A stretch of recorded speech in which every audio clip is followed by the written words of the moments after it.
ಪೂಜೆ ಆಯ್ತಾ ಆಂಟಿ?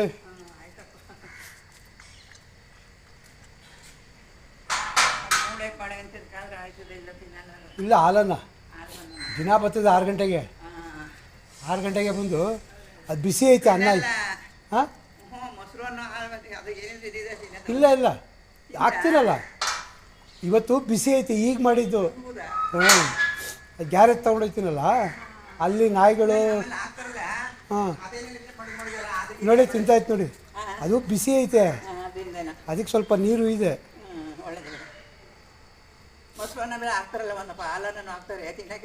ಅದು ನೀವು ಹಾಕಿ ರೂಟ್ ಮಾಡಿದ್ದೀರಾ, ಅದಕ್ಕೆ ನೀವು ಅದೇ ಹಾಕ್ಲಿ ಅಂತ. ನಾನು ಬಿಸ್ಕೆಟ್ ಹಾಕ್ತೀನಿ. ಅವನು ಬಿಸ್ಕೆಟ್ ಹೋಗ್ತಾನೆ, ನನ್ನ ಹಾಕ್ಬಿಟ್ಟೋಯ್ತಾರೆ. ಹಾಂ ಅದಾದ್ರೆ ಬೇಗ ತಿಂದು ಹೋಗ್ಬಿಡ್ತಾರೆ. ಇಲ್ಲ ಅದು ರುಚಿ ತೋರಿಸ್ಬಿಟ್ರೆ ನಮ್ಮ